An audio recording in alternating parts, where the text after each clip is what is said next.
días de la Navidad, 15 días de la Nochebuena. Prácticamente estamos ahí.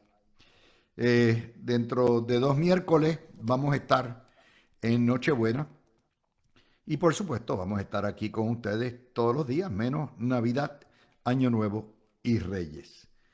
Vamos a trabajar la primera noticia que tenemos en el día de hoy y tiene que ver con una demanda. Vamos a la cuestión de la guerra contra los narcoregímenes. La ACLU, que en Puerto Rico es una entidad que dice ser de derechos civiles, pero en realidad es un brazo legal del independentismo y el socialismo en Puerto Rico, junto con capítulos de la ACLU en Estados Unidos, demandó a Trump por atacar embarcaciones de narcos. Mire, eso no va para ningún lado. Eso es puro fronte. Trump está ganando todos los casos virtualmente en los tribunales, dado la textura conservadora de la Corte Suprema de los Estados Unidos. Ningún tribunal se va a atrever a amarrarle las manos a un presidente en la guerra contra el narcoterrorismo y en defensa de la nación. Quien único tendría capacitación o legitimación activa para poder pararlo es el Congreso, que es el que declara la guerra. De manera que esta cuestión es puro folloneta. Hoy lo reporta Metro, pero se lo decimos. También llegan informaciones de que supuestamente María Corina Machado, la ganadora del Nobel de la Paz, que está bajo arresto domiciliario por el asesino Nicolás Maduro, logró escapar la seguridad del Estado en Venezuela y se montó en un avión y supuestamente iba para Suecia. Esa información no la tenemos. Alegadamente hizo parada técnica para combustible en San Juan, pero eso nuevamente se lo damos con pinzas, pero lo tenemos que decir porque obviamente hay gran parte del problema que tenemos que la prensa puertorriqueña no está informando nada que sea negativo o muy poco que sea negativo para los narcoatorrantes dirigentes de Venezuela y de Colombia. Por lo tanto, cuando surge algo así, que no los dan, lo tenemos que plantear y le corresponde a los medios tradicionales confirmarlo o negarlo. Así que esas dos notas cubren hoy porque aparentemente es cuestión de días el ataque a las fábricas de droga en Venezuela y Colombia.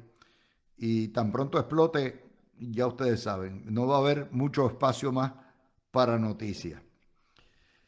Vamos a ir a la situación política en Puerto Rico. La gobernadora sigue de viaje, supuestamente en Nueva York, para informarle a las agencias acreditadoras dónde estamos. Chihichijá, ayer estaba en el fin de semana con George Bush en Texas. Todo ello después del escándalo de la botada de Valery Rodríguez de Daco. Hoy ya sabemos más detalles.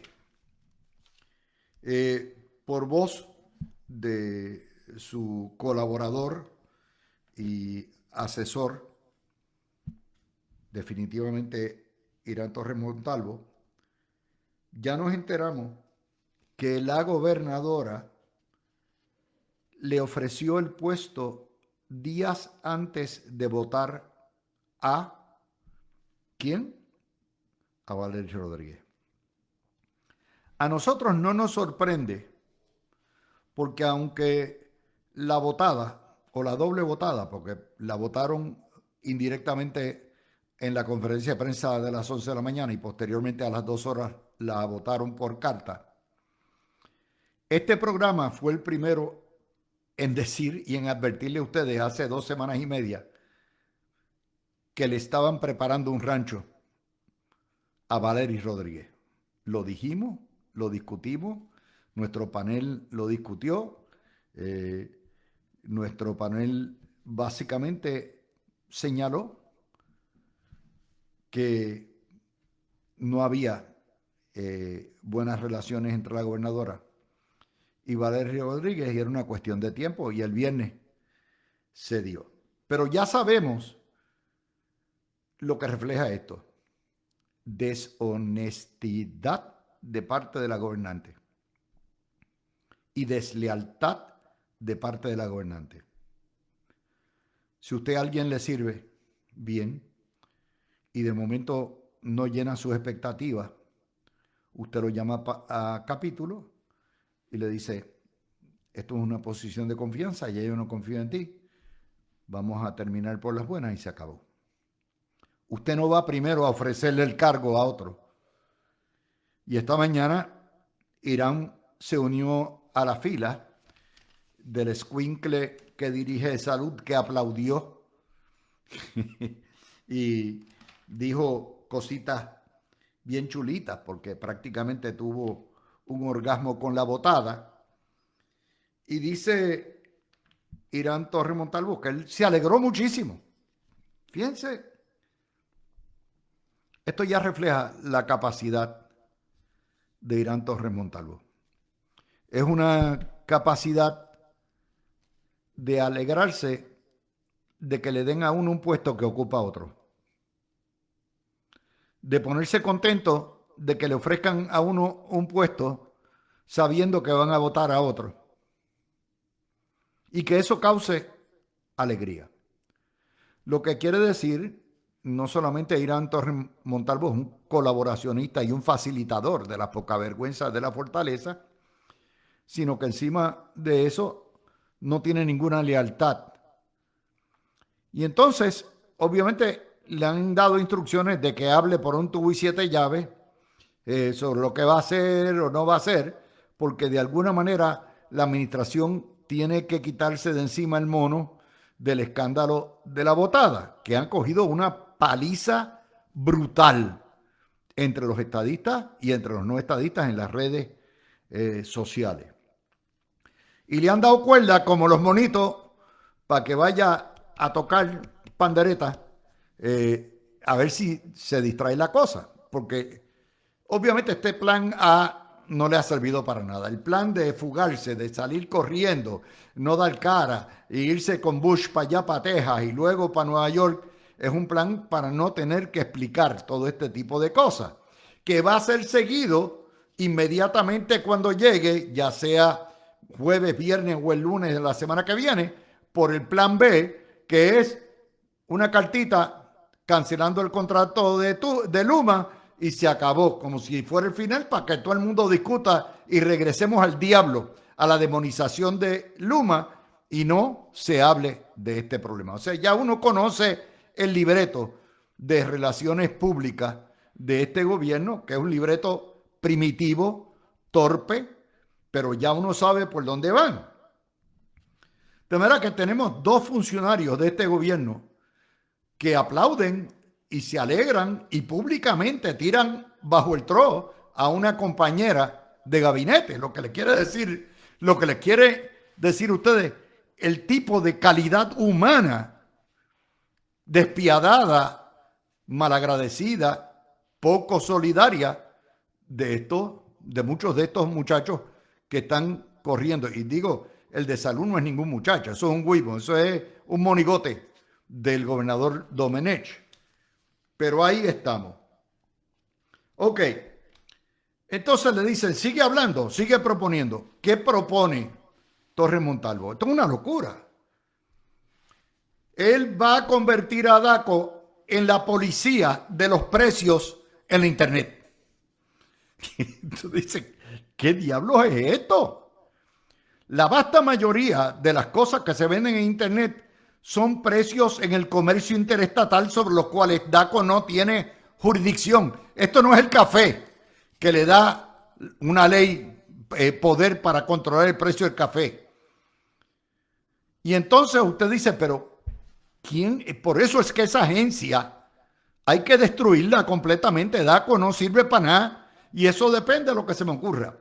Pero aparte de eso, Estamos hablando de un atentado directo contra el libre comercio y contra la libertad que debe tener el consumidor de comprar lo que le dé la gana al precio que le dé la gana. La responsabilidad de comprar un producto, ¿ok?, es suya. Y si usted lo va a comprar por internet, si usted es una persona prudente y razonable, usted busca precios y dice, déjame ver, ¿cuánto me ofrece Walmart aquí? ¿Cuánto me ofrece Costco? ¿Cuánto me ofrece Penny? ¿Cuánto me ofrece Amazon sobre este mismo producto? Y entonces usted escoge. Pero entonces DACO dice que van a meterse a hacer, no, vamos a meterlo en el Facebook Market. ¿Qué es eso? ¿De cuándo acá? Ah, pero como le han dicho que hable cuanta ñoña hay para poder distraer la atención, entonces saca pecho.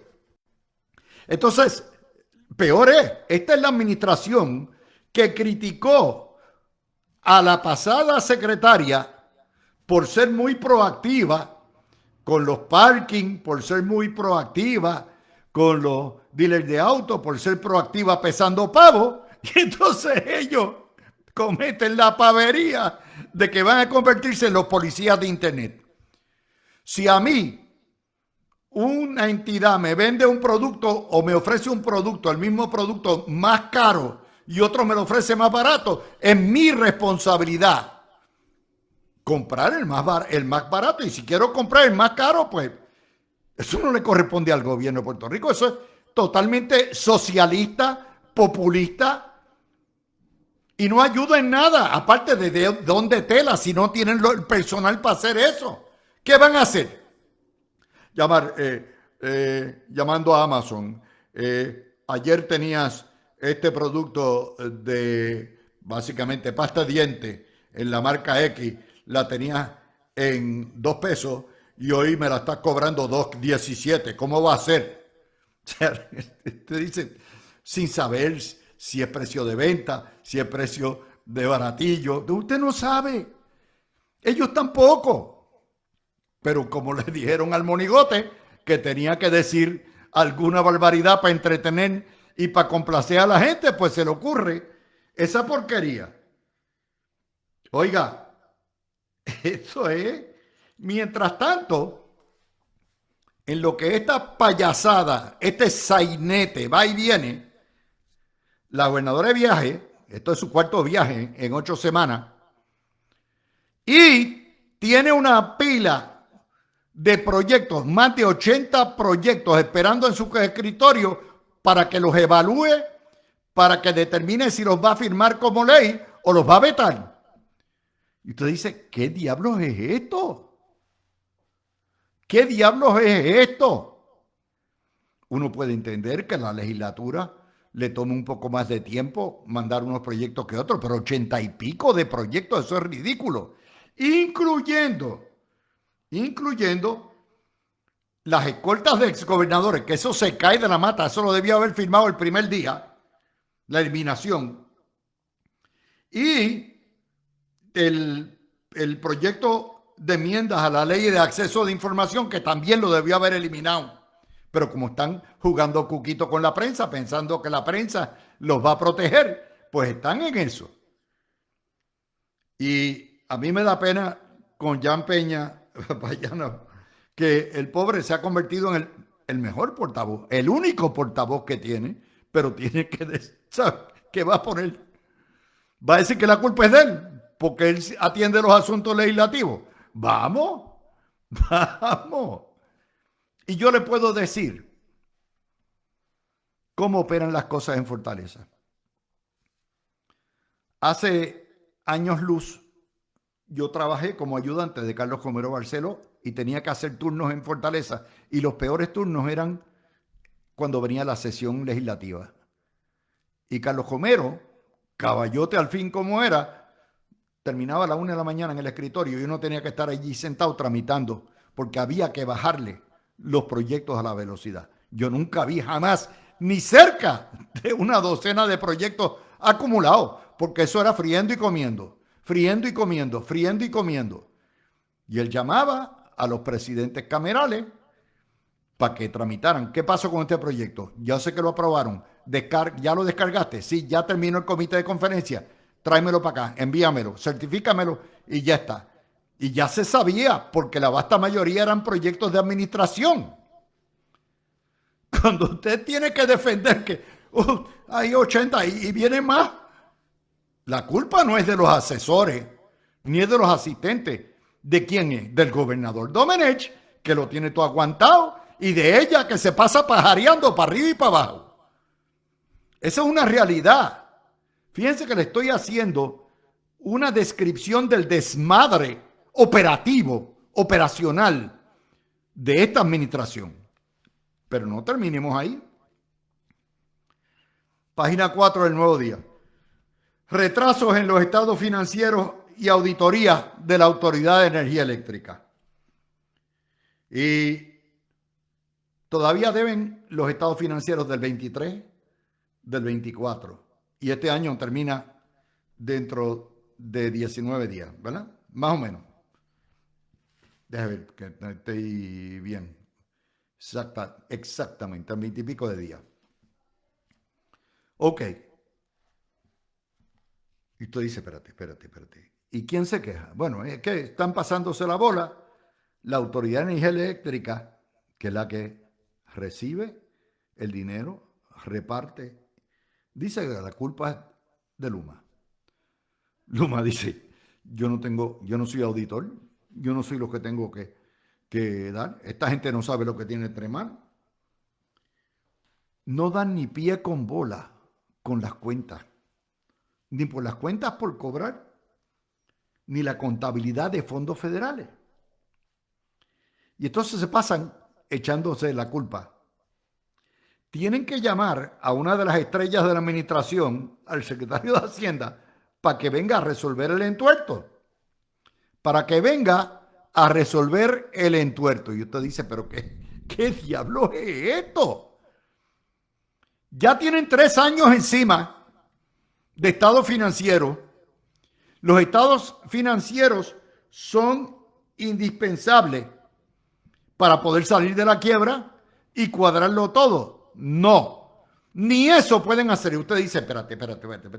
¿Y quién es el jefe de AFI? ¿Quién es el jefe? ¿Quién está a cargo de todo esto? Francisco Domenech.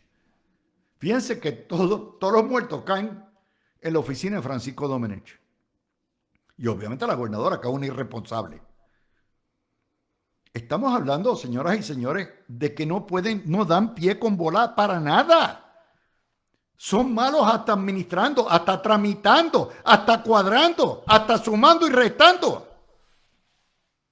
Yo no me inventé la historia, está en la página 4. Y la historia de la gobernadora, que tiene acumulado los 80 y pico de proyectos, está en la página 8 del vocero. Y la historia de la loquera de Irán Torres Montalvo están donde están puestas. Esta mañana en Noti1 con Normando y en Metro, ahora que acaba de sacar la cuestión de que van a ser los policías de Facebook Marketplace. Usted dice, ¿qué diablo? Por mi madre. Oiga, se me olvidaba otro. ¿Cuánto gastamos en Miss Universo? 10 millones de pesos. ¿Cuánto nos costó Bad Bunny? Por lo menos 20 o 30 millones de pesos. Llevamos 40 millones mal tasados entre la publicidad, la promoción y lo que dejamos de ganar con Bad Bunny y la cuestión de Miss Universo.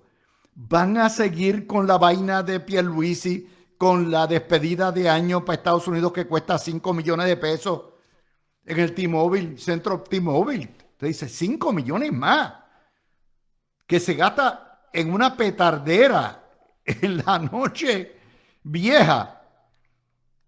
Es un gobierno que tiene las prioridades totalmente trastocadas y tergiversadas.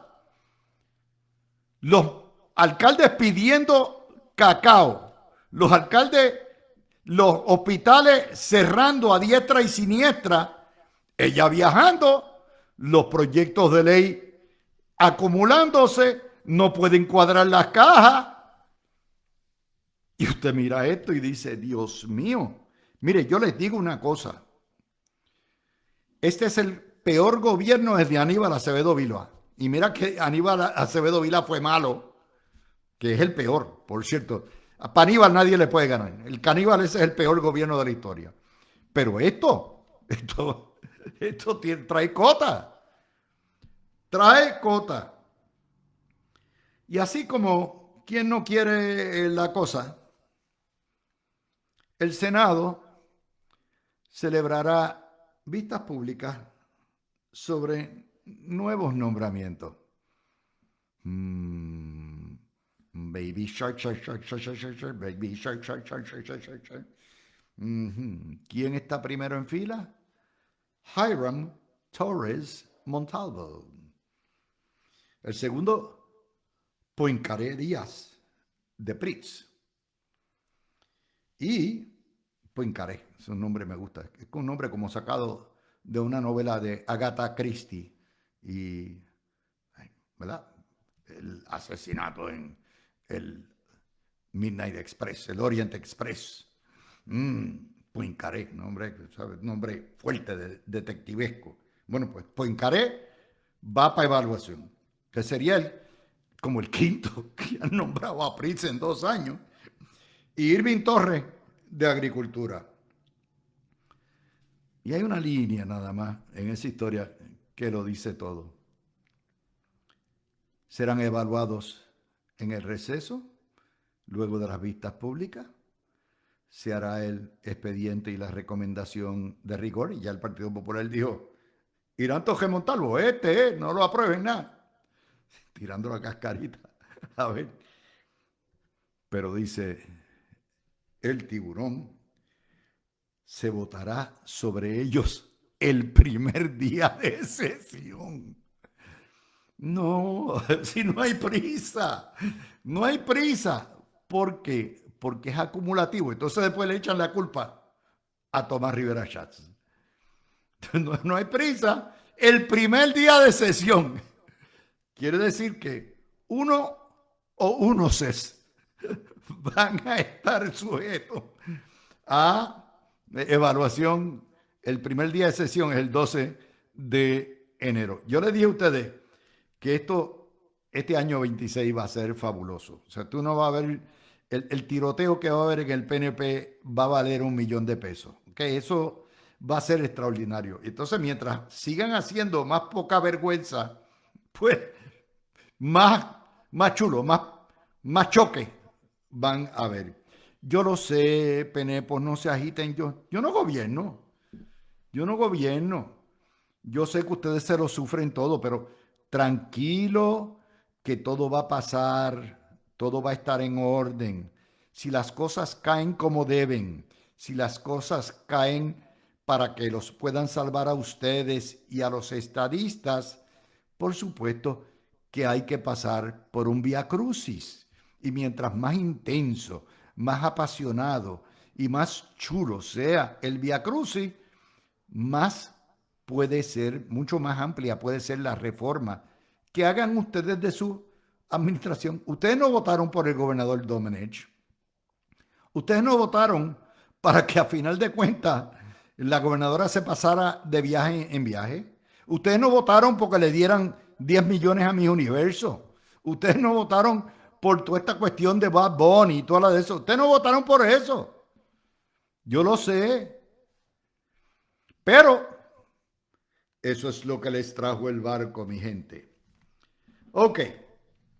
Hay varios temas que vamos a discutir hoy. Los voy a pasar rapidito. La Fiscalía Federal descartó pedir pena capital contra uno de los coacusados del asesinato de las 2 jovencitas en Piñones. Se me hace y me huele, y ahorita Fernando nos explicará, que va a ser testigo colaborador y coconspirador, pero coacusado, pero le van a quitar encima la espada de Damocles de la pena capital. La otra nota que vamos a discutir, que también es legal, la justicia, el Departamento de Justicia solicitará solicita la mordaza en el caso de Elvia Cabrera por las manifestaciones extrajudiciales realizadas por la abogada defensora Mayra López Mulero, y que alega la Secretaría de Justicia Lourdes Gómez que está contaminando potenciales jurados y está pidiendo al tribunal que le ponga un tapaboca. Ese tema también habrá de ser discutido hoy. Por supuesto, cuando vengamos a las 5:30, vamos a hablar de la controversia que ha creado Darren Soto al ofrecer incluir el ELA territorial como una opción plebiscitaria, y ahí le salió el tiburón, y el tiburón hace unas observaciones que abren el camino para yo hacer otras observaciones y sugerencias al PNP, que como quiera, nunca han seguido, pero ahí estamos. Y oiga, Trump va a investigar los países que hacen dumping de arroz en el ELA. Se dice que son India, Tailandia y China, pero en realidad no es los países, es quien los compra, es el distribuidor. Y en Puerto Rico hay muchos distribuidores de arroz, pero todos ellos tienen algo en común, es que le venden a comedores escolares.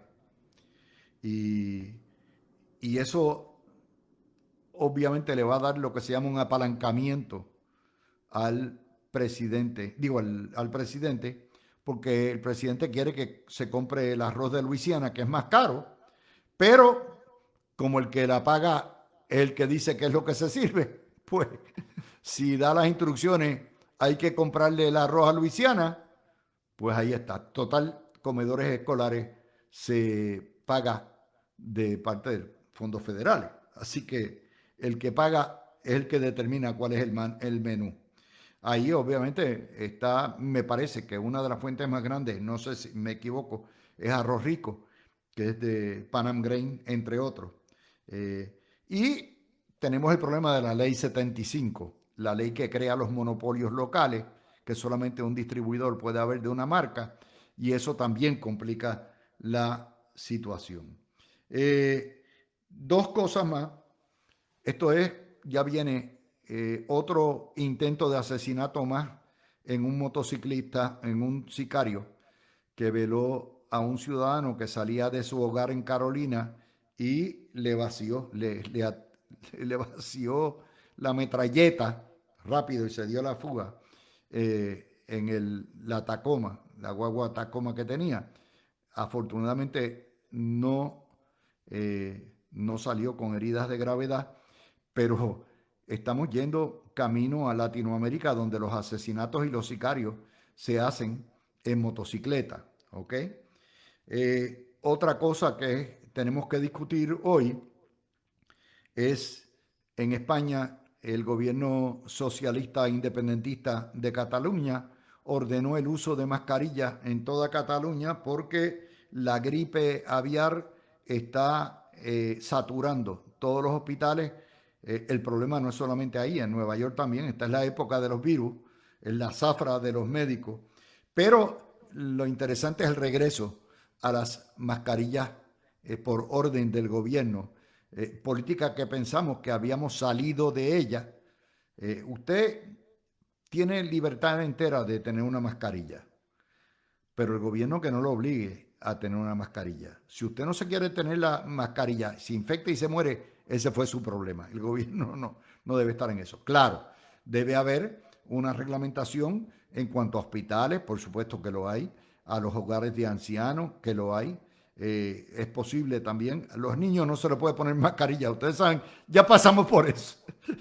Aparecían las mascarillas en los cuellos, en el piso, en todos lados, en las orejas enganchadas, porque es imposible.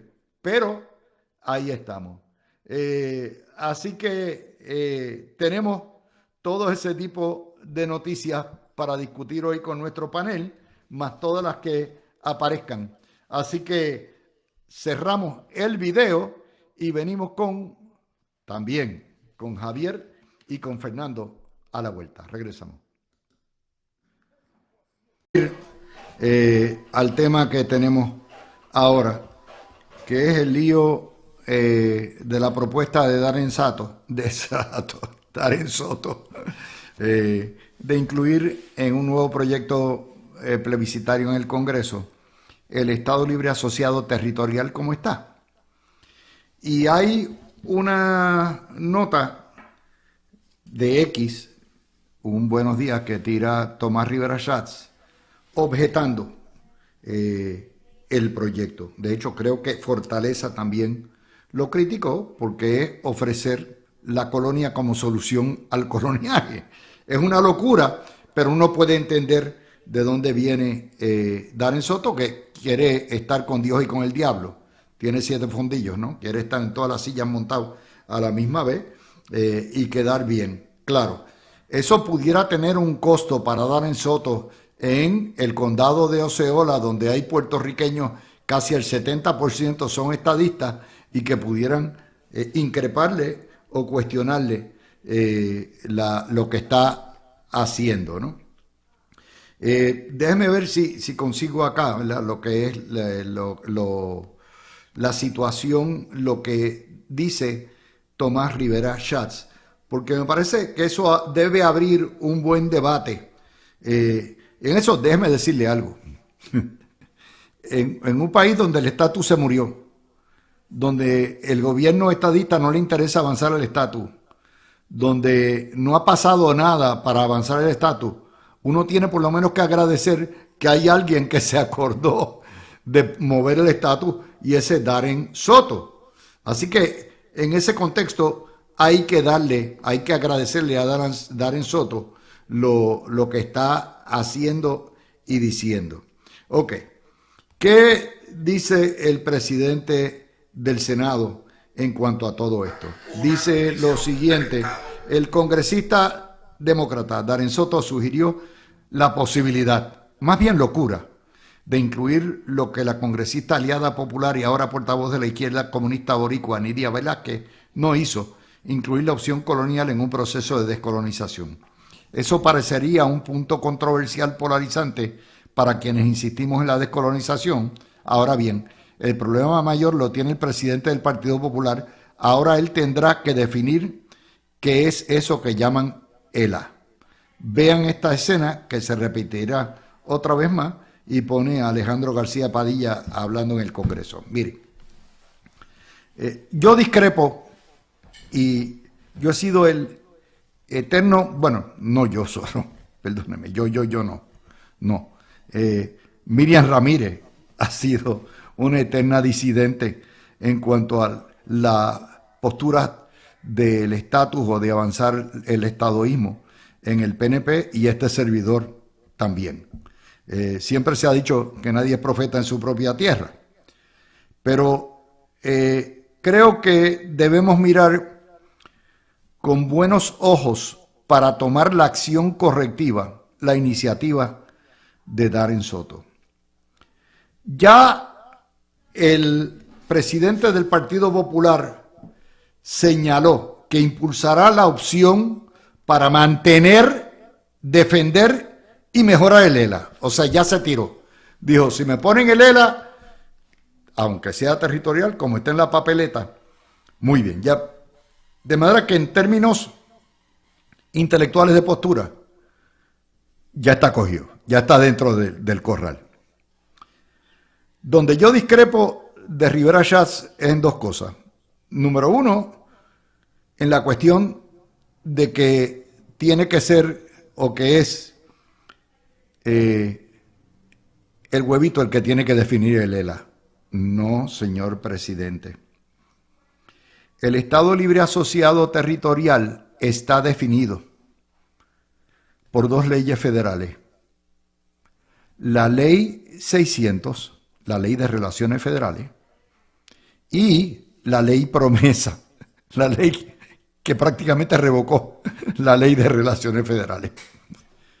No se le puede dejar a la gallina que se coma el maíz solito. Ya eso está definido. Yo llevo años diciendo que hay que pensar fuera de la caja. Así como el PNP, que tiene mayoría en ambas cámaras, ha legislado continuamente plebiscitos y los 4 plebiscitos todos los estadistas lo han ganado, entre ellos estadidad, independencia, el territorial y después las opciones, ninguno ha funcionado. En todos esos casos ha sido la estadidad la que ha tenido que defenderse y con todo y con eso ha ganado. ¿No cree usted, señor presidente, que es hora que pensemos fuera de la caja y pongamos al huevito a pujar para arriba? Ya que el huevito dijo que sí, que lo va a defender. Yo legislaría un referendo sobre el ELA como está, territorial, definido por la ley 600 y promesa.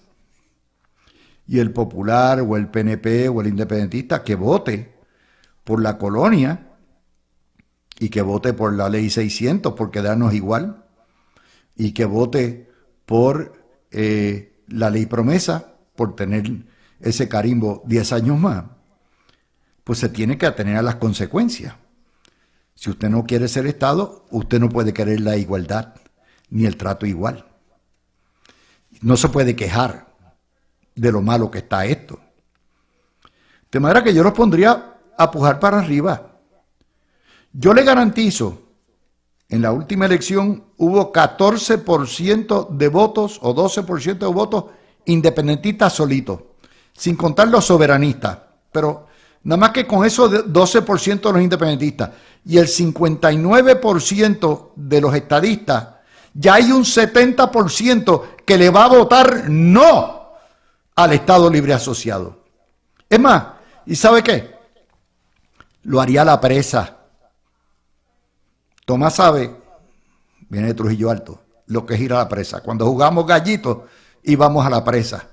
¿Y qué es la presa? Yo me quedo con todos tus gallitos si te gano. O las carreritas de bolitas, a la presa. El que pierda, pierde todo. Vamos a la presa. Si gana el ELA, nos quedamos happy colonial forever, forever, hasta que lleguen nuevas generaciones y todo eso. Pero si pierde el ELA, lo desaparecemos de la faz de la tierra y nunca más puede ser el coloniaje opción. ¿Usted cree que eso no es más democrático? Ya que él no ha querido respetar los mandatos, 4 mandatos, incluyendo un mandato plebiscitario de 59%, que salió en la misma elección que él salió electo. Se lo pasó por el forro. Vamos a ponerlo a pujar para arriba. Pero no va a pasar porque es que nuevamente no está en las cartas. El problema de los PNP es que no la inmediatez, no ven más allá de la inmediatez. Si estadidad, sí o no, no funcionó. Si territorio o no territorio, dejotado 54%, no funcionó. Si la cuestión de la libre asociación no funcionó, si el plebiscito con todas las anteriores y ninguna de las anteriores no funcionó, vamos a poner en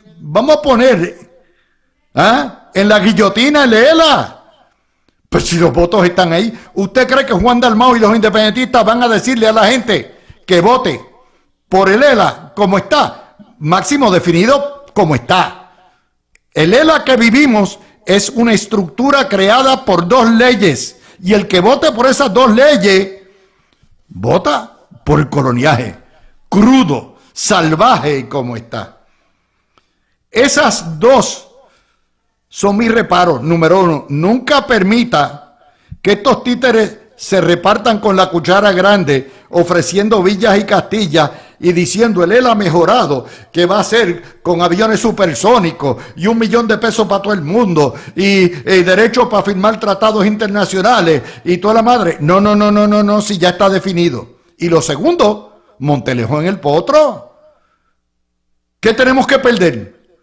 ¿Que sigamos como colonia? Pues si hemos seguido como colonia, seguimos hace, 532 años, o si quiere usted ponerlo con el ELA, 73 años con 4 meses. ¿Qué más? ¿Qué diablos más puede ser? 10 años más, 20 años más, no hay diferencia.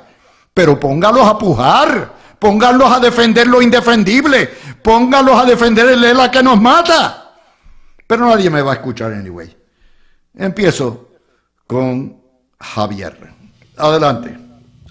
Saludos Luis, saludos a Fernan que está aquí. Esa te gustó, ¿verdad? Con nosotros. Les calenté los motores a los dos. No, yo le estaba diciendo a Fernan, bueno, ya iremos a la pausa y regresaremos con otro tema porque Estás como Peter ya. Tú estabas ahí en fuego, tú sabes, trepado en la tribuna. Como tiene que ser en este tema. O sea, yo estoy de acuerdo contigo en algunos aspectos, en otros no. Mira, ya el ELA fue a una papeleta, sí o no. En el 2012, cuando se hizo la consulta y la primera pregunta en ese referéndum, se estableció si querían continuar con el estatus actual, sí o no. El estatus actual es el Estado Libre Asociado, que es un territorio de los Estados Unidos. Punto. El pueblo lo derrotó. 54% en contra del estatus actual. Así que ya eso fue. Tú lo que estás hablando es de hacer una repetición de ese mismo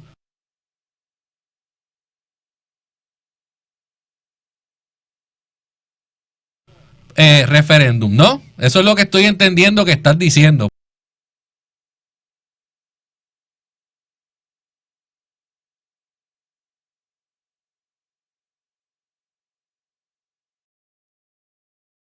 Porque ya eso se hizo. No, un referéndum distinto. Primero, explícamelo, ¿por qué? Porque el Estado Libre Asociado es el territorio, Luis. Ahí sí que no vamos a estar de acuerdo. Exactamente. Pues, ¿sabes por qué? Porque ¿qué tú quieres? No ¿Tú quieres que el Partido Popular ponga su definición donde va a ser el unicornio y va a ser o sea, el Estado Libre Asociado imaginario que ¿Tú no me estás está haciendo preguntas para que yo conteste o no puedo contestar? Dale, perdóname. El problema está en la definición. Si tú le pones Estado Libre Asociado, definido por la Ley 600 y la Ley Promesa, ya está. Eso es todo lo que tienes que poner en la papeleta. Y los populares que van a buscar ahí van a decir, ok, los que de verdad creen en el ELA van a votar por el ELA. No puedes decir que se lo dejaste. Estado Libre Asociado. La palabra Estado Libre Asociado no estaba en el referéndum del 12. Búscatelo para que tú veas. No estaba. Estaba el territorio, la relación territorial. No estaba el Estado Libre Asociado. Pónselo por primera vez. Pónselo para que tú veas. De hecho, te voy más. Estaba en el 98 y el Estado Libre Asociado cogió 2% porque todos los populares le dijeron vota por ninguna de las anteriores. ¿Okay? ¿Pero por qué? Porque no dejaron al Partido Popular establecer su definición como en el 1993, que es lo que establecieron. Una mentira. La definición del Estado Libre Asociado en 1993 era una mentira. De decir que no.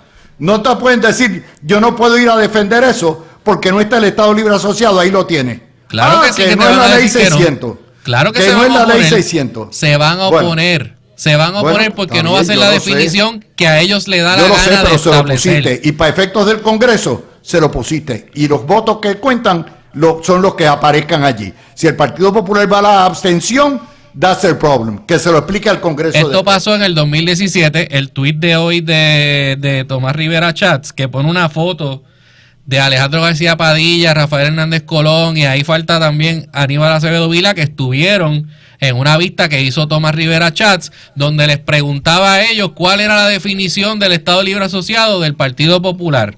Y ninguno de ellos pudo establecer una. Recuerdo en el video que corre por las redes todavía, que Javier, Rafael Hernández Colón dice, yo tengo una definición, pero ellos reniegan la ley 600. ¿Puedo hablar o me vas a estar interrumpiendo? Ellos reniegan la ley 600, Javier. Por eso es que no te dicen, yo no la puedo definir, no tengo definición. Claro que existe la definición. Por eso te digo, nunca. Si tú se lo dejas al Partido Popular, que el Partido Popular lo haga, nunca va a pasar. Pues yo no he dicho eso. Todo lo contrario. Por eso, tú estás diciendo, yo voy a poner la mía. Cuando tú pongas la tuya, ¿sabes? Cuando tú pongas la que tú quieres establecer, el Partido Popular no va a participar del referéndum como quiera. Ese problema de ellos. Y lo van a boicotear y van a decir que ahí no está Lela.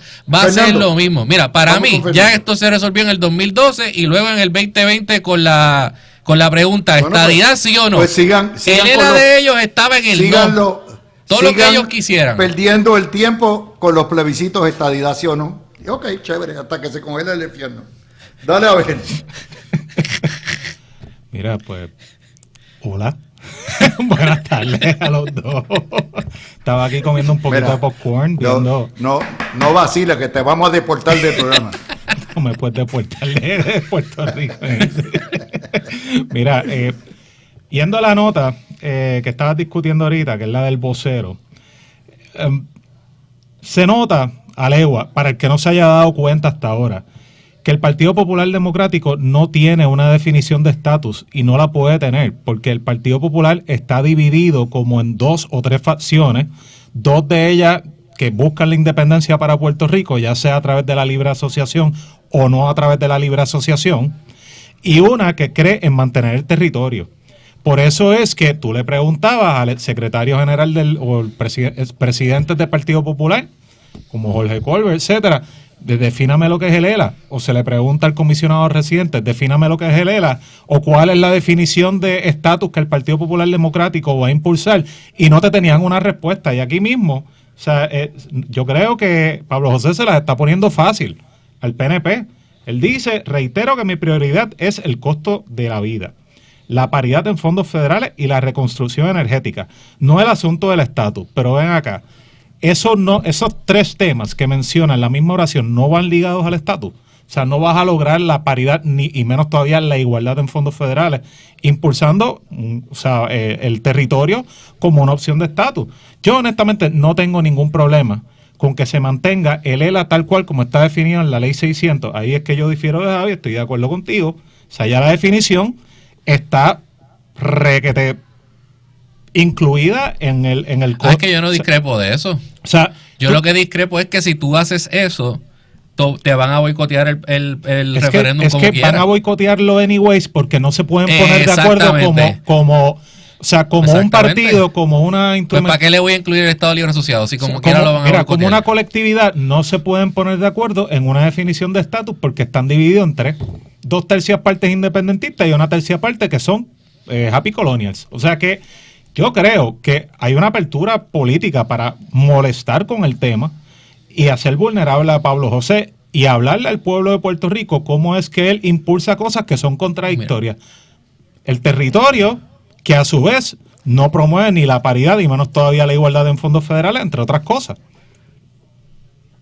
Luis, la realidad constitucional dentro de Puerto Rico, dentro de la Constitución de los Estados Unidos, siendo un territorio, significa que está sujeto a los poderes del Congreso, ¿verdad? Eso está plasmado en la Constitución Federal. Eso no lo puede cambiar ni una ley, ni un plebiscito, nada lo puede cambiar. Entonces, tú ves a Pablo José que viene y dice, si alguien trae el tema del estatus, voy a impulsar una opción para mantener y mejorar la edad. Eso depende de lo que decida el Congreso.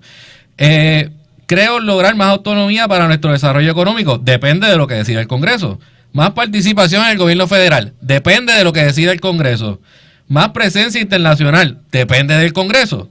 Más paridad en programas federales. Si no eres un Estado, todo lo que él está mencionando aquí depende de que al Congreso le dé la gana de dárselo a Puerto Rico o no. Punto. Se acabó. Depende de lo que decida el Congreso. Y ¿sabes qué? Un Congreso no obliga al otro Congreso. Te lo puede decidir un Congreso hoy y en 2 años cambiarte los muñequitos porque el Congreso decide lo que quiere hacer con sus territorios. Y eso es la ley, ¿verdad?, suprema de los Estados Unidos, lo que establece la Constitución. Así que al final del día puede poner la definición que quiera el Partido Popular en cuanto al Estado Libre Asociado, pero el Estado Libre Asociado seguirá siendo, en eso estoy de acuerdo con ustedes, lo que establece la ley 600 y más aún un territorio sujeto a los poderes plenipotenciarios del Congreso de los Estados Unidos. Punto y se acabó. Bueno, mira, yo siempre he creído que los plebiscitos deben tener, por lo menos mientras el Congreso no actúe, la independencia, que no necesita definición, está definida por el derecho internacional, la estadidad, que no necesita definición, está definida por la Constitución de Estados Unidos, y el ELA, como está, que está definido por la ley 600 y por promesa, que es el rider que le pusieron. Debe ir los 3. Si tú pones nada más que 2, ELA y estadidad, los votos independentistas se te van a ir con el ELA. Tienen que ir las tres. Esta cuestión de tener libre asociación o soberanía, no, eso está incluido en la independencia. El día que los independentistas quieran negociar un tratado, ganan, y traen un tratado de libre asociación, lo pueden hacer. Eso es parte de las prerrogativas de la independencia. Eso está incluido en la independencia. Esta cuestión de estar dando era para darle coba y darle espacio a los independentistas que estaban en el Partido Popular. Ya los independentistas del Partido Popular se fueron. Por lo tanto, lo que hay es tres opciones nada más. Yo las incluiría las tres para que no digan que se excluyó a nadie. Para que no digan que se excluyó a nadie. Y el que no quiera ir a votar, no va a votar. Si los estadistas no quieren ir a votar, so be it. Si los independentistas o los populares, después de todo lo que vale para Puli, para Banca y para el Congreso, son los votos. Ya está. Y si usted lo hace de esa manera, que nadie puede decir me excluyeron, no. Ahora, no pretenda venir a querer definir lo que no es. Eso sí, y la legislatura tiene control sobre eso, porque ellos son los que tienen que poner en la papeleta a jugar. Lo que estoy pensando es que tienen, lo que estoy diciendo, Javier, es que el debate que abre Darren Soto abre la oportunidad ante la renuencia de esta administración de no avanzar el estatus, de pensar fuera de la caja, ya camino a un nuevo cuatrienio que vamos a estar en 3 años en elecciones. Así que eso es lo que estoy diciendo. Son las 55, vamos a la pausa con otro de los temas calientes.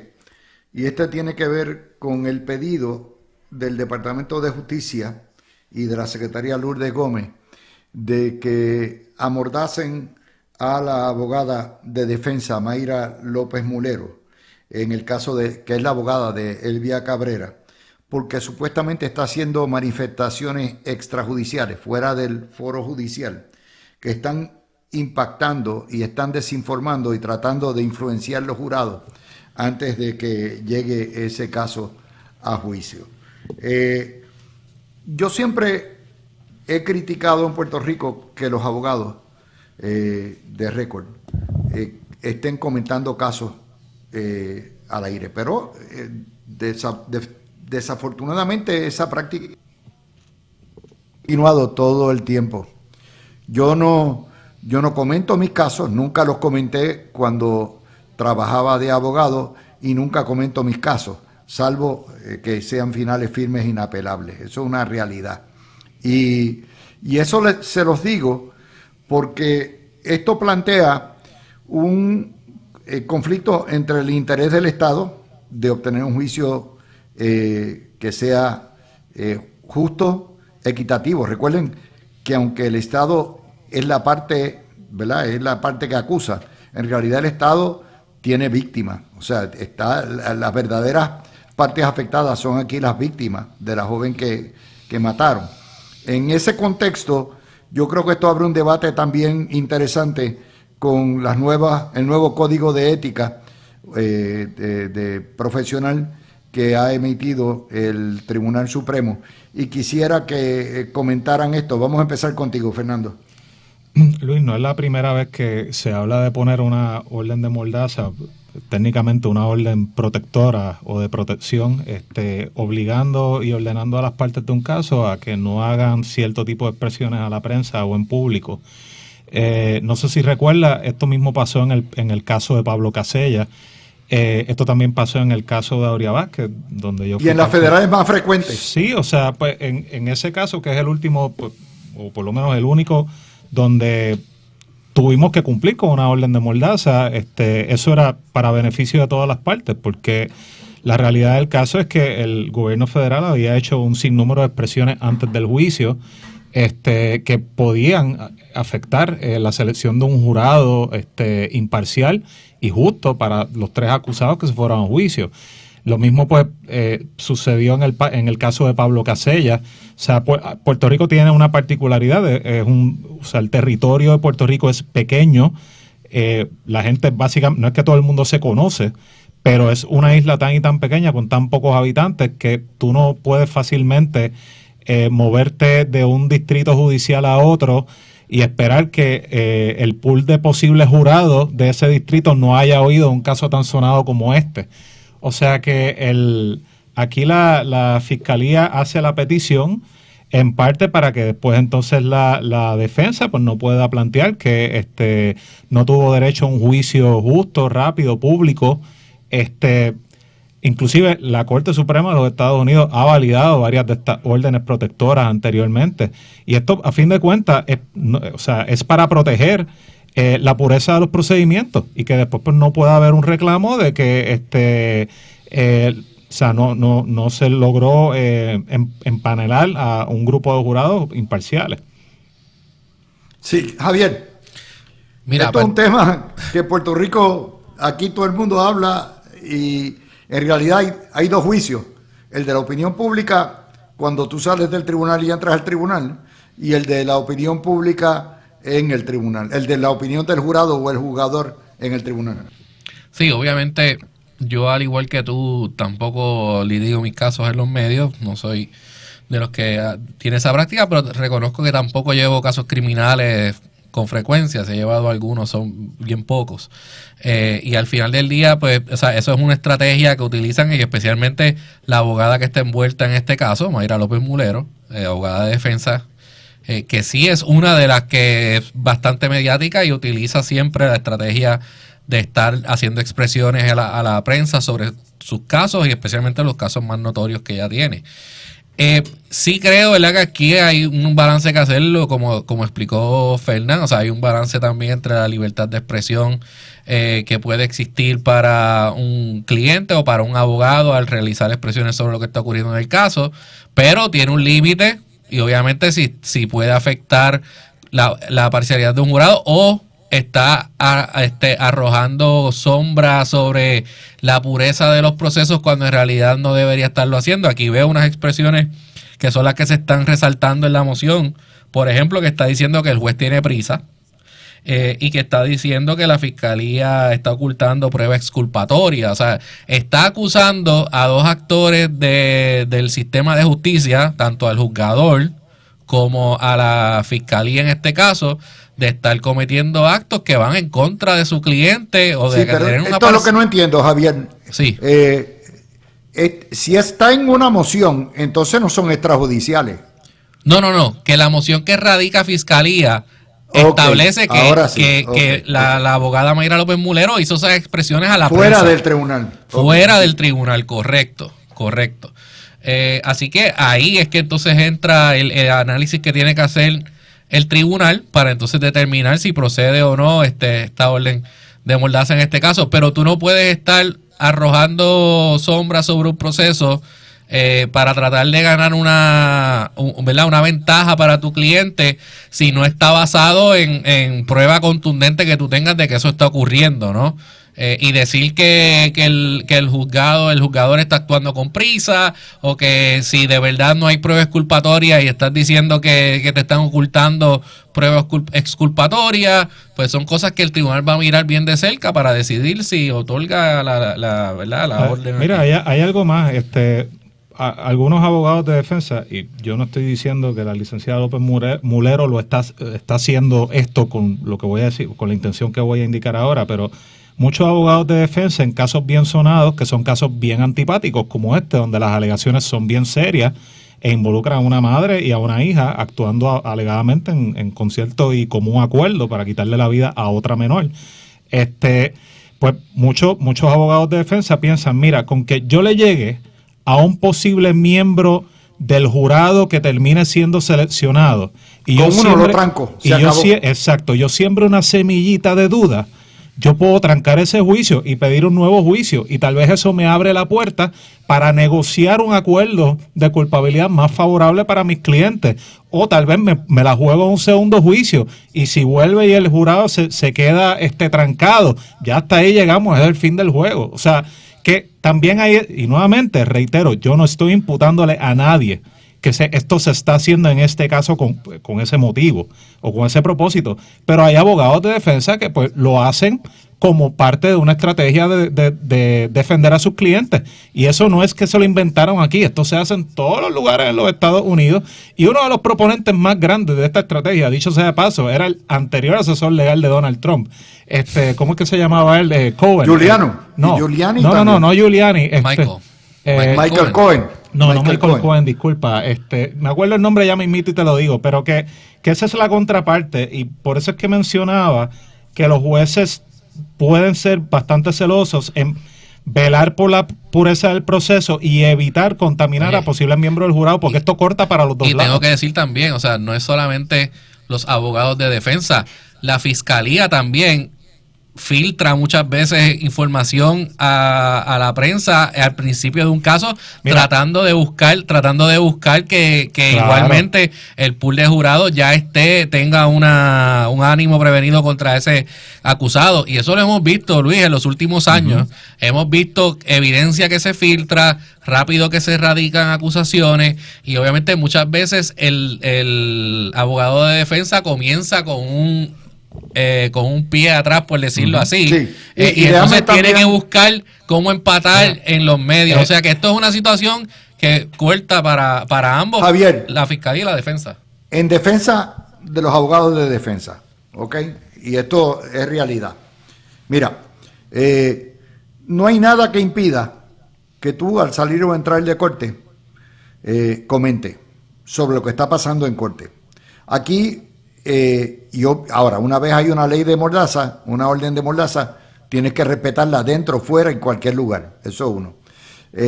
La mayoría de los abogados de defensa, bueno, recurren, o sea, son en cierto sentido relacionistas públicos también de tu caso, porque entienden que la cobertura de prensa en Puerto Rico, que es sumamente superficial, sumamente condenatoria, pues tienen que de alguna manera contrabalancear eso.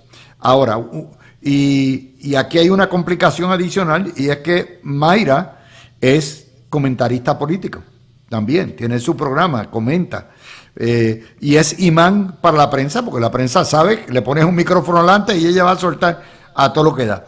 De manera que, y yo entiendo también el Ministerio Público, y entiendo a la Secretaría de Justicia, Lourdes Gómez, que fue juez, estaba viendo esto y ve como un caso que debiera ser un caso claro, sencillamente se le complica al punto donde muchas veces las complicaciones te crean una madeja que te crea dudas razonables en un jurado. Y ahí es donde está la cosa. Mira, ¿okay? Esto, sin condenar a nadie. Yo no quiero condenar a nadie ni a juzgar a nadie en ese contexto. Me acordé ahora del nombre, Roy Cohn, que fue de los primeros abogados sí. Roy Cohn, de alto perfil. Él decía abiertamente que tú tenías que recurrir a los medios para ofrecer una contranarrativa a la que el Ministerio Público ofrecía cuando recurría a conferencias de prensa para decir y hacer el perp walk de que acusamos a fulano y a mengano y a este mafioso y a este desarrollador y yo no sé qué más. Así que eso no es nuevo. O sea, por eso es que, nuevamente, los jueces cuando reciben este tipo de solicitud, y normalmente viene del Ministerio Público, pero puede venir de la defensa también, porque tú puedes tener a un fiscal demasiado agresivo y demasiado mediático también, posiblemente, probablemente contaminando a posibles miembros del jurado con comentarios que hace a la prensa. O sea que, vamos, yo creo que en este tipo de situación es un remedio necesario para garantizarle un juicio justo a estas dos personas, y también pues para que el Ministerio Público tenga el espacio para poder hacer su trabajo bien. Ok, pero es para que la gente entienda de dónde vienen estas cosas, porque no es ni blanco y negro. Yo nuevamente, creo que una cosa es el tribunal, otra cosa fuera del tribunal.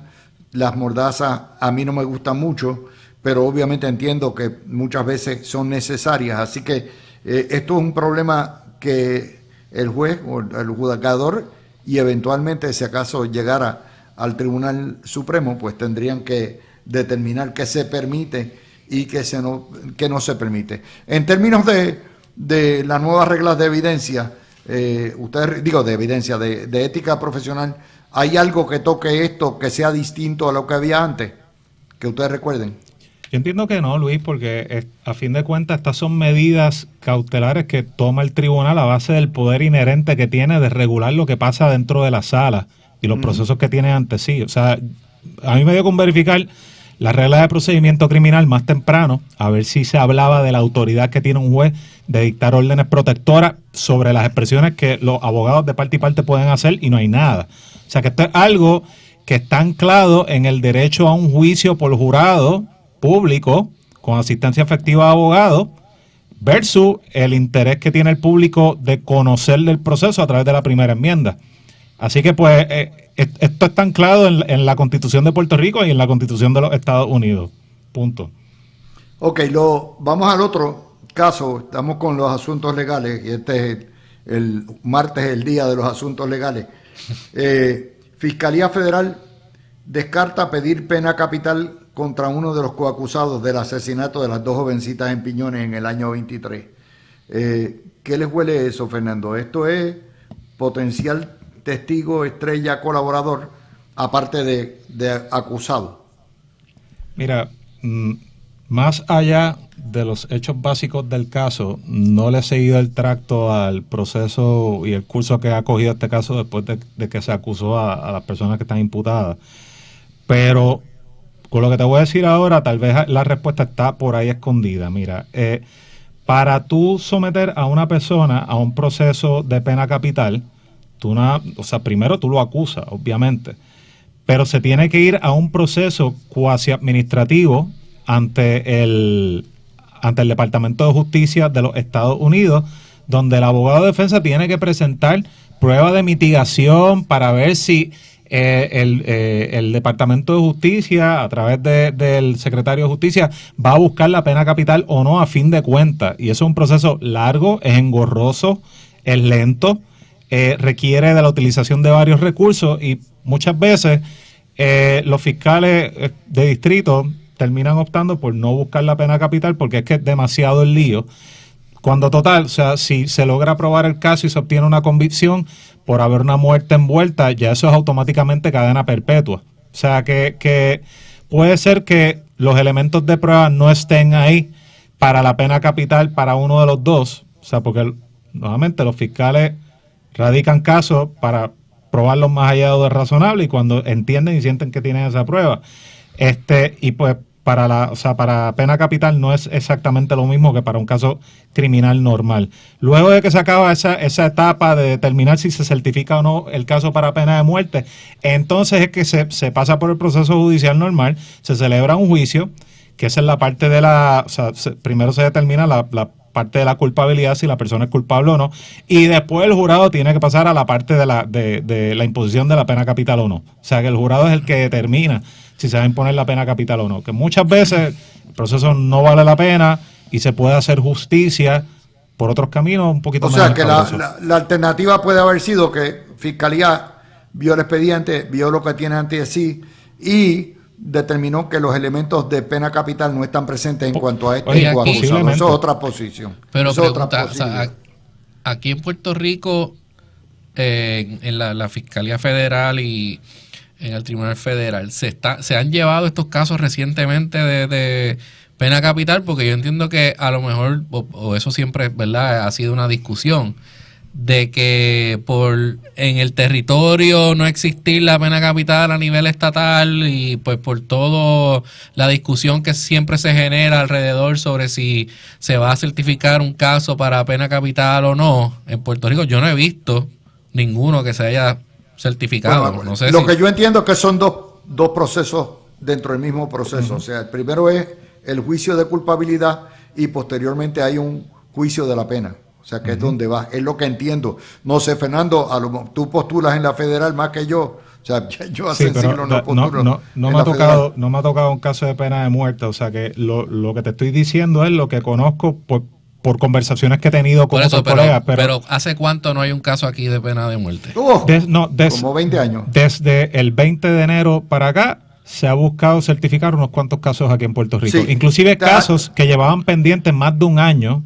Y entonces originalmente se le notificó al tribunal, no vamos a buscar la pena capital y ahora se hizo un reversazo y se está buscando. Oye, Javier, tanto da el agua al cántaro hasta que lo rompe. Sí. Por eso, o sea, pero los federales lo que están buscando pública, es un precedente.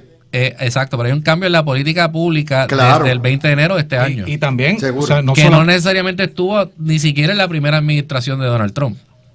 No. Entiendo que no. Y también, también se estaba buscando, no sé en qué quedó eso, eliminar una moratoria de la imposición de la pena capital para presos federales que ya habían sido sentenciados a pena de muerte. O sea que esto responde a básicamente un giro de 180 que bajó de Washington con la segunda administración de Trump. Eso es todo. Ok, déjeme aclararles también otra cosa. Al principio les había dicho que tenía información que la ganadora del Premio Nobel de la Paz, la líder de Venezuela, María Corina Machado, había logrado escaparse de las autoridades de Maduro, disfrazándose, poniéndose y yendo con una delegación diplomática, y salió escoltada en avión. El avión supuestamente paró en Puerto Rico para reabastecerse, y de hecho, aunque Metro no ha confirmado esto que les estoy dando, estos pasos de cómo salió de Maiquetía, cómo llegó a Puerto Rico y cómo va, ciertamente Metro sí confirma que María Corina ha salido de Venezuela y que mañana le espera a su familia para recibir el Premio Nobel de la Paz y que va a regresar a Venezuela. Así que se va a formar, salió escoltada por las Fuerzas Armadas de Estados Unidos con la manita de Puerto Rico, y llegará también escoltada con las Fuerzas Armadas de Estados Unidos. Así que lean la historia en Metro, que está Tremendo. buena, y a ver si Ayola puede indagar la forma en que salió. Espectacular, porque dice que Maiquetía está vacía prácticamente, no tiene alta seguridad. La colaron en un avión que fue a llevar, aparentemente es un avión americano que estaba escoltado por casa y que fue a llevar personas, ¿cómo se llama? Inmigrantes deportados. Soltó, y entonces recogió la delegación internacional y a María Corina. Espero que la prensa puertorriqueña pueda contarnos cómo sucedió esto y cómo llegó María Corina, salvo que haya subido al monte allá a los Andes, cruzado la frontera con Colombia. Es demasiado de improbable, es más fácil esta, pero ya miraremos. Wow, increíble, ¿verdad? Tremendo, que Dios y el gobierno de los Estados Unidos de Norteamérica la protejan, de verdad. Bueno, Ojalá, tú te puedes ojalá imaginar que sea cierto. cuando María Corina regrese con el Nobel, con las cámaras corriendo, con aviones a todo lo que da. Tú te puedes imaginar, y los cazas de Estados Unidos y los misiles apuntándole a todo el liderazgo, a todos los chachanchanes de Mr. Maduro. Esto va a ser fabuloso y la gente se tira a las calles a recibirla. Vamos a ver, esto se parece más a una película, ¿ok? Se parece más a una película. Y estamos, de hecho, la familia está eternamente agradecida del rol de Puerto Rico en la liberación de Venezuela. Todavía no la hemos liberado, pero yo creo que vamos poco a poco. Gracias a Dios. Señores, va a ser una Navidad interesante. Va a ser interesante. Ok, vamos al próximo de los casos, de las situaciones que tenemos hoy. Trump investigará a los países que hacen dumping de arroz en el ELA. India, Tailandia, China. De hecho, en Puerto Rico hay como 10 procesadoras de arroz. Pero en realidad el arroz viene y lo que hacen es que le echan vitaminas y polvo. Eso es todo lo que hacen con el arroz y lo envasan. That's it. El arroz de Luisiana, el puertorriqueño le gusta el arroz grano corto, el arroz oriental. El arroz de Luisiana tiene más problemas porque está mucho más al norte, y vale más caro. Pero Trump quiere que se lo compren a Luisiana. Por lo tanto, ordenó la investigación del dumping, lo que se llama el acaparamiento del mercado. Y esto afecta a los proveedores. ¿Por qué? Porque el comprador de arroz más grande que hay en Puerto Rico es el Departamento de Educación, comedores escolares, todo lo que se provee. Por lo tanto, si el que paga la cuenta, que es el gobierno federal, dice no, tiene que ser arroz americano, las cosas cambian. ¿Qué ustedes creen? Yo no creo que Estados Unidos sea un productor tan grande de arroz. Oye, estoy opinando sin conocer los datos, pero a mí por lo menos me consta que un % bastante alto de los agricultores que están organizados y tienen fincas grandes en los Estados Unidos siembran soya, maíz y otros granos semejantes que se pueden procesar para un sinnúmero de cosas que después pues, se pueden consumir. Mira, pero lo cierto es que todos los países tienen la prerrogativa de velar porque no se esté enviando un volumen alto de ciertos productos a un precio artificialmente más bajo para básicamente destruir la competencia interna del mercado que se afecta con eso. Eso ha pasado antes con el acero, por ejemplo, que se produce en Corea del Sur, en Japón, en otros lugares, y se enviaba a los Estados Unidos a un precio artificialmente más bajo. Y esto no es algo que tiene que ver con Donald Trump. O sea, esto pasó en los años 90. Espérate, tú como que quieres brincar. Perdóname. Pero, a fin de cuentas, yo creo que el bottom line, teniendo una situación del costo de vida que cada vez se encarece más, la inflación que pues ha sido bien compleja de controlar, entre otras cosas más, yo creo que las medidas que se deben de tomar son para facilitarle la vida al consumidor, no ponerlo en una posición de tener que pagar precios más altos. Empezando por algo tan básico como el arroz. Me estoy riendo porque esto me huele a otro arancel. Sí, claro que sí. Me huele a otro arancel. Sí. Tú sabes. A mí también. Trump está en una mesa redonda con agricultores y de momento sale de la nada este tema de que, ¿verdad? Y lo denuncia Meryl Kennedy, que es una productora de arroz de Luisiana, y sale y dice, mira, yo vendí un montón de arroz para Puerto Rico y ahora estos 3 países, China, Tailandia e India, están vendiendo un montón de arroz a Puerto Rico y a mí no me están comprando. Bendito. Eso estaba cuadrado antes de que esa mesa redonda comenzara. Y obviamente, ¿qué hace Trump? Le dice al secretario del Departamento del Tesoro, hey, toma nota de esto. ¿Qué está diciendo? ¿Sabes que probablemente lo próximo que viene es un arancel a estos 3 países? Pero si es que no se lo puso ya. O sea, porque encima de qué, de un arancel de 50%. Un arancel encima de otro arancel puede ser. O sea, lo que te quiero decir es que por alguna razón esto sale y se discute en esta mesa redonda, que obviamente están los medios ahí, están cubriendo lo que está pasando, y obviamente pues se recoge en los medios nacionales y se recogió aquí en Puerto Rico. O sea que esto me huele a otro arancel que vendrá por ahí y que tendremos que ver al final de cuentas si los casos que están llevándose y que se van a ver en el Supremo Federal deciden si los aranceles de Trump son constitucionales o no.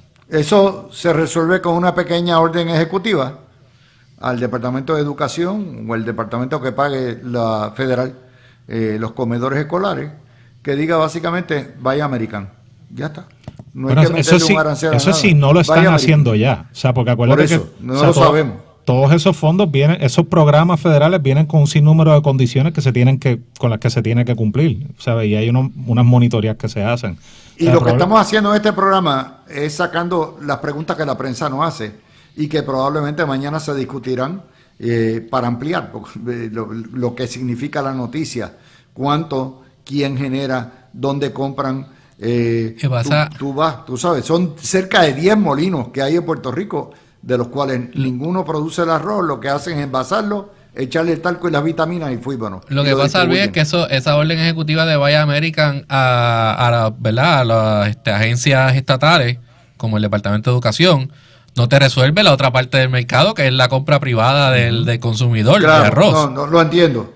O sea, que ahí es que viene el arancel, ahí es que viene mi... Y eso es a lo que yo iba ahorita cuando estaba diciendo, que viene de arancel. Tú no debes tomar medidas que afecten aún más el problema. Exacto, el bolsillo del consumidor. Affordability, o sea, es uno de los temas principales que ahora se están discutiendo alrededor de la administración Trump.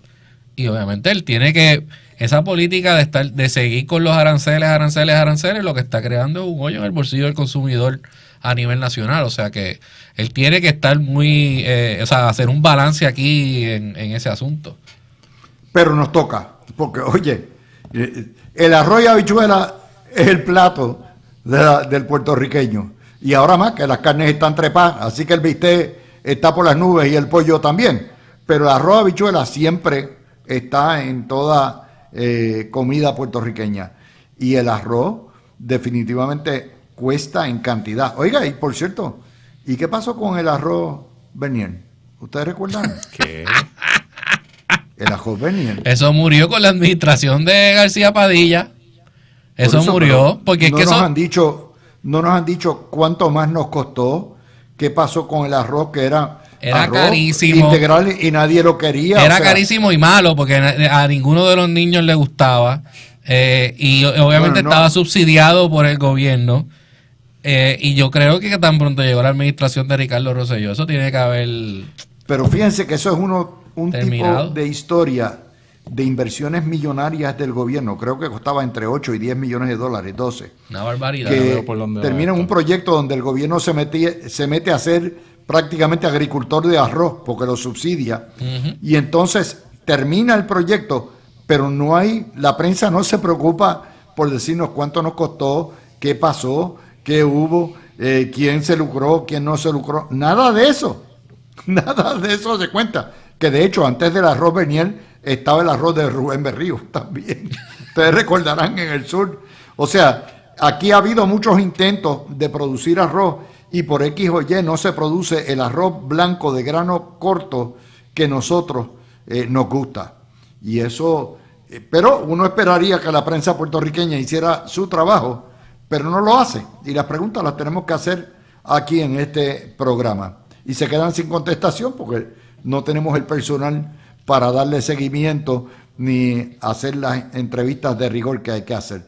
Me imagino que mañana Carmen Jové se inspirará y llamará al secretario de Agricultura para que nos ilustre sobre esto y para que nos ilustre también sobre cuánto nos va a beneficiar el subsidio de 12 mil millones de dólares que ha dado Trump a todos los agricultores de Estados Unidos que están perdiendo la camisa con los aranceles. También otro tema que no se ha discutido en Puerto Rico mucho, pero en Noti1 se va a discutir, tranquilo. Vamos a la pausa.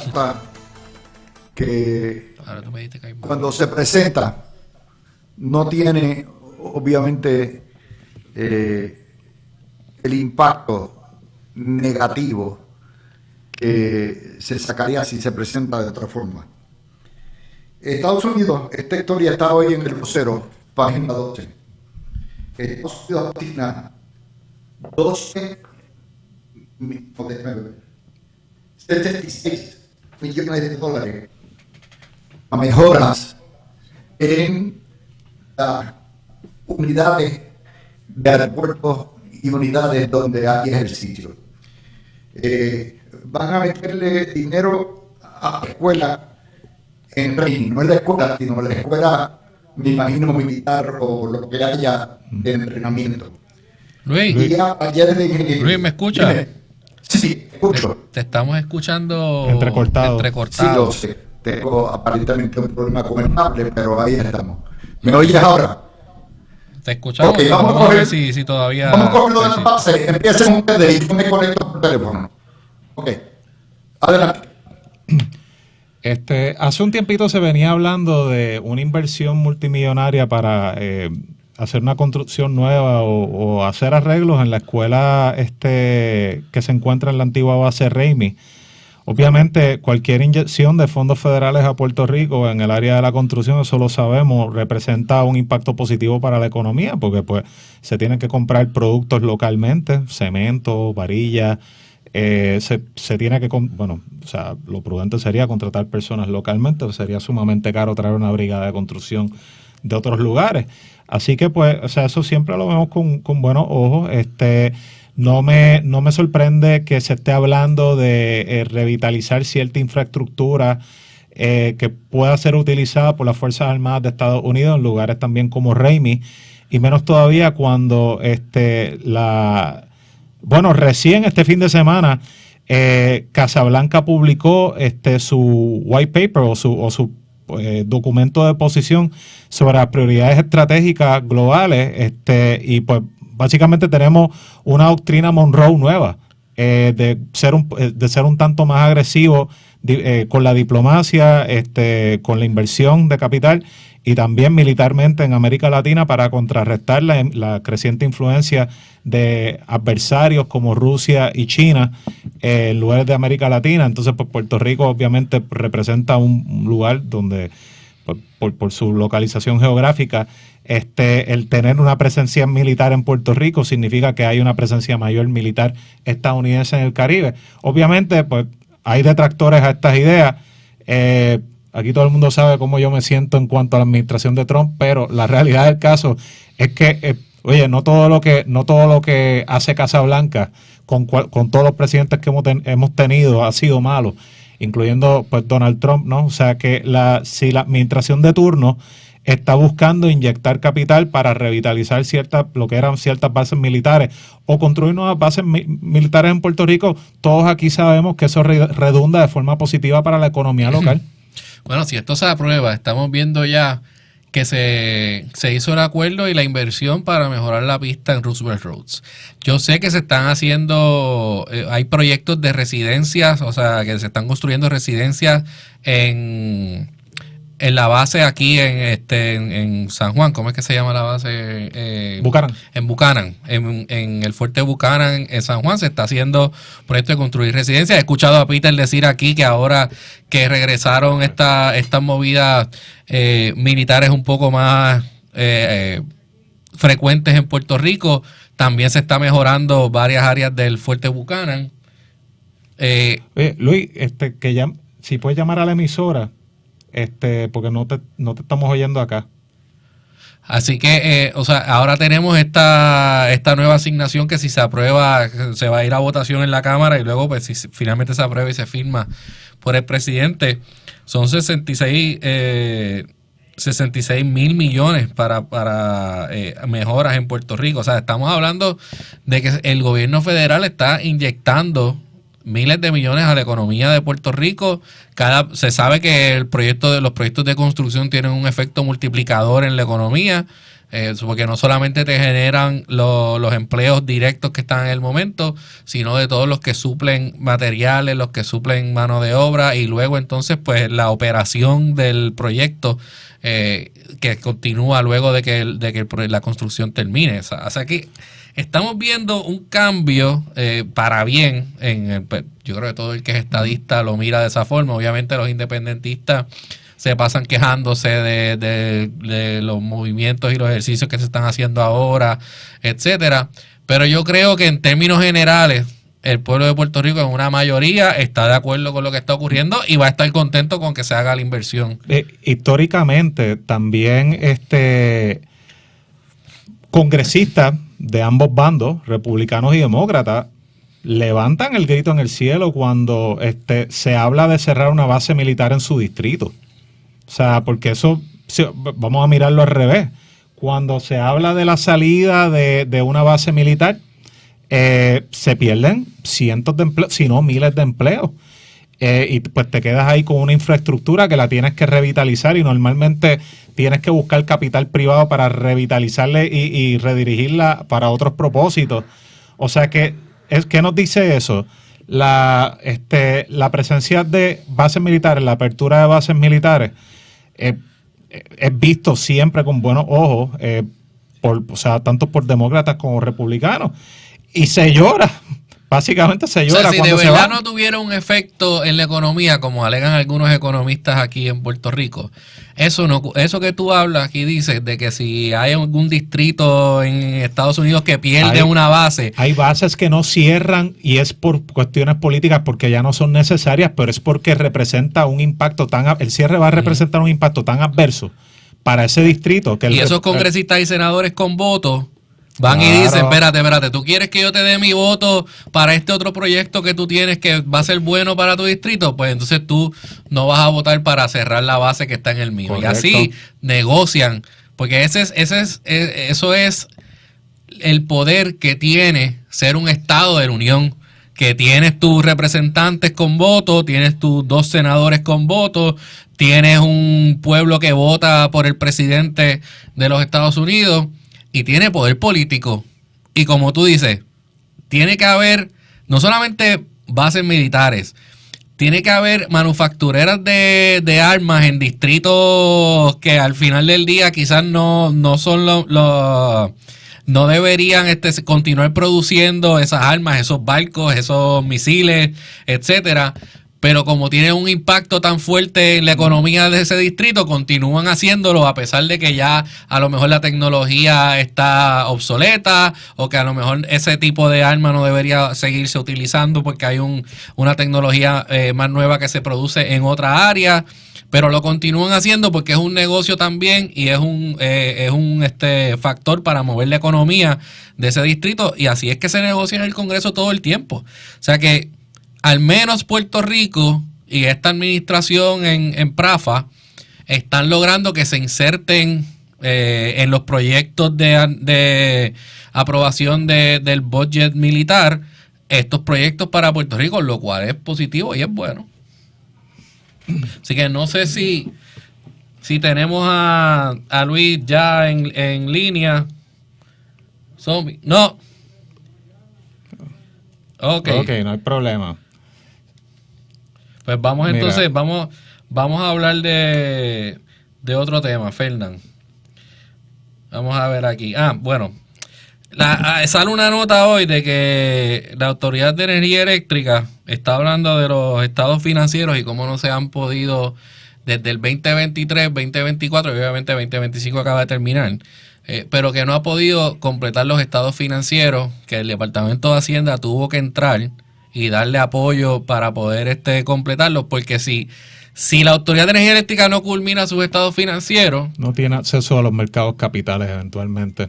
Y el estado financiero del Estado Libre Asociado tampoco se puede, o sea, del gobierno central tampoco se puede aprobar. Así que, nuevamente, esto es otra cosa que afecta a la quiebra, otra cosa que afecta el asunto con Luma y los operadores. ¿Qué tú opinas de esto? Mira, por lo menos la nota dice que no se ha podido terminar, pero se prevé que ya para finales de este año ese proceso debe haberse culminado. O sea, y eso, tú dices, ¿qué me importa un estado financiero? Bueno, pues no debe importar a todos porque, número uno, la Autoridad de Energía Eléctrica es, yo creo que la única instrumentalidad del gobierno de Puerto Rico que sigue en quiebra. O sea, hablamos mucho de que sí, Puerto Rico está quebrado, el gobierno de Puerto Rico está quebrado. Bueno, el gobierno de Puerto Rico, el CRIM, la Universidad de Puerto Rico, etcétera, diferentes instrumentalidades ya tienen plan de ajuste de deuda. O más bien, el gobierno central tiene un plan de ajuste de deuda. La Autoridad de Energía Eléctrica no lo tiene porque tiene que aprobarse uno aparte. O sea, porque eso es parte de la confusión que genera el asociar tanto a la Autoridad de Energía Eléctrica con el gobierno, pero recordemos que la Autoridad de Energía Eléctrica es una corporación pública. O sea, tiene su propia personalidad ante los tribunales.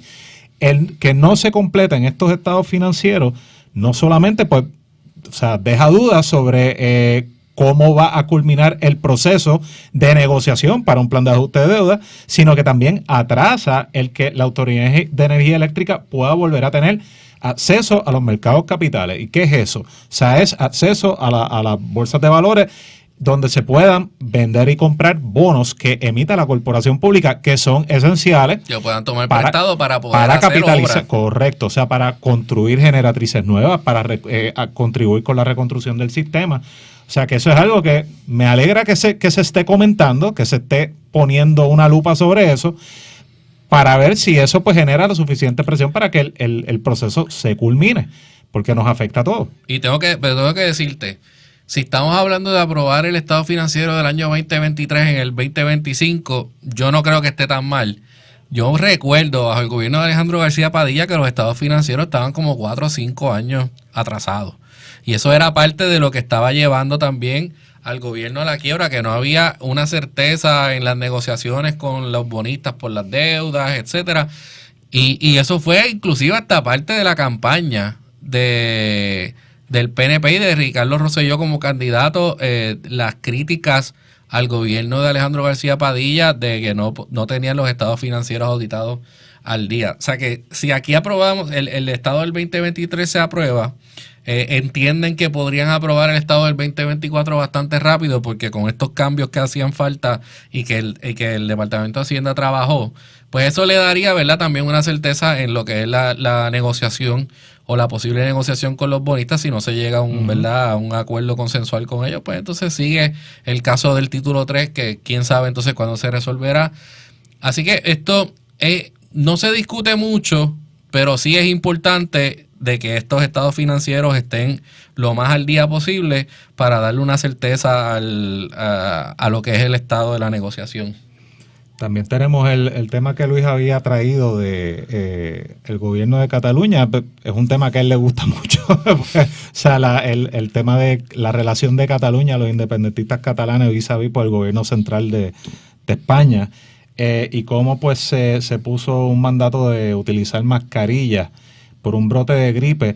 Al revisar la nota, veo que la instrucción que dio... Se regresan las mascarillas del sí, COVID, o sea, básicamente pero eso, en Cataluña. Sí, pero ojo, o sea, hay que aclarar algo, que no recuerdo si Luis lo mencionó en la primera media hora del programa, pero esa instrucción se está dando para lugares que son sanitarios, o sea, hospitales, hogares de envejecientes, clínicas, que pues mira, o sea... Yo no lo veo tan mal. Yo no lo veo mal. Yo, de hecho, cuando estábamos en el medio del COVID y el récord y las grabaciones de los programas en los que hemos participado con Luis, por ahí deben andar. Nosotros pues favorecíamos y apoyábamos, ¿no?, los mandatos de mascarilla, porque teníamos pues, temor a esta enfermedad nueva que se propagaba. No había vacuna. Hasta cierto punto, porque pero eso después fue cambiando. El mandato de utilizar mascarillas en los carros, utilizar mascarillas cuando estábamos, se fueron a unos niveles absurdos. Utilizar mascarillas cuando estabas al aire libre, solo, sí, en una playa, en un parque, etcétera. Los niños jugando deportes con mascarilla, aún luego de que comenzó la vacuna. Mi niño participaba en partidos de soccer donde les hacían usar la mascarilla y tenían que usar la mascarilla a pesar de que ya se habían vacunado o estaban empezando el proceso de vacunación. Bueno, todas sudas ahí, que eso ya pierde su efectividad. Bendito, ¿sabes? O sea, no, y con las temperaturas que hacen en esos parques de soccer, o sea, a 90 y pico de grados, los pobres niños utilizando las mascarillas. Pero yo te digo, o sea, que eso es una cosa, pero esto sí, esto que estamos viendo que está implementando Cataluña, que es en hospitales, en centros de cuidado de envejecientes, y en otros centros de salud, pues obviamente tienen la particularidad de que son sitios cerrados. ¿Me escuchan ahora? Y donde hay muchos enfermos. Sí, Luis, te escuchamos.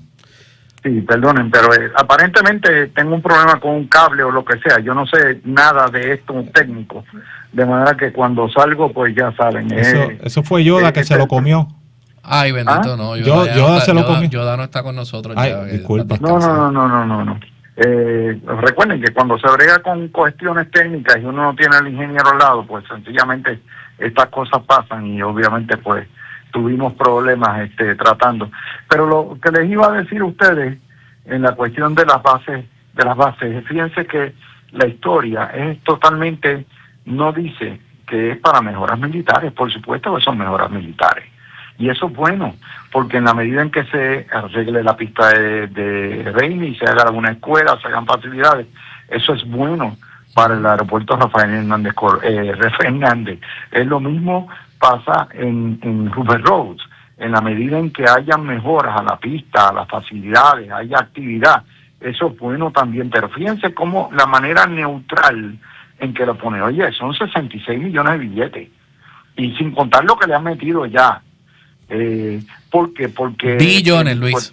Son 66 mil millones. Yo dudo que exista eso. Yo creo que eso es un error. Debe ser un error. Sí, eso dice la nota. O sea, déjame explicarte algo.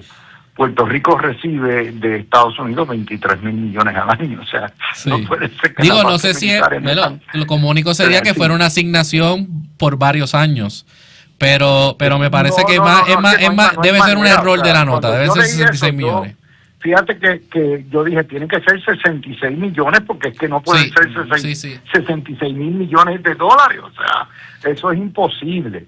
Bueno, para la recuperación Dado- aquí nos dieron 80.000 millones, o sea pero mi que hermano, sería pero ya cercano a eso, que no es un número que hace Javier, sentido. la lógica te tiene que indicar que eso es un error, Sí, o de Prafa, que no sabe de número, ¿ok? que están tirando, o sencillamente de la confusión que hay en la prensa de que no saben lo que son millones, millardos, billones. Yo siempre hablo en términos de 1.000 millones es 1 billón, ¿ok? Y eso, un billón americano, que no es la cuestión en inglés, la traducción, pero nosotros vivimos en una sociedad americana, por lo tanto, al vivir en un sistema americano de dólares y centavos, pues ese es el tipo de cosa que te da. Pero aunque yo creo que son 66 millones, que deben por ser, cierto, deben ser. sale más barato que el hospital de Vieques. El hospital de Vieques costó 88 millones. Para que ustedes tengan una idea. Pero es como te los presentan, y te lo presentan porque en Puerto Rico es controversial.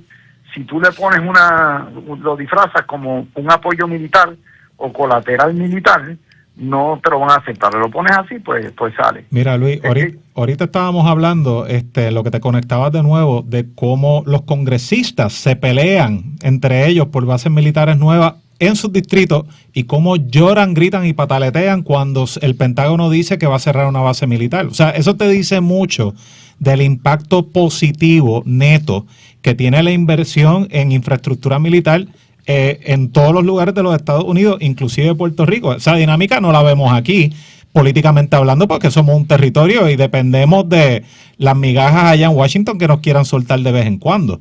Pero que, o sea, a nivel nacional, el discurso es uno distinto. Diablos, van a cerrar esta base militar. ¿Qué va a pasar con todos estos negocios que se van a quedar guindando aquí en este distrito y le cae encima al congresista? ¿Y qué tú hiciste para pelear para que la base no se fuera? Aquí es al revés, aquí las bolas corren al revés y caen para arriba.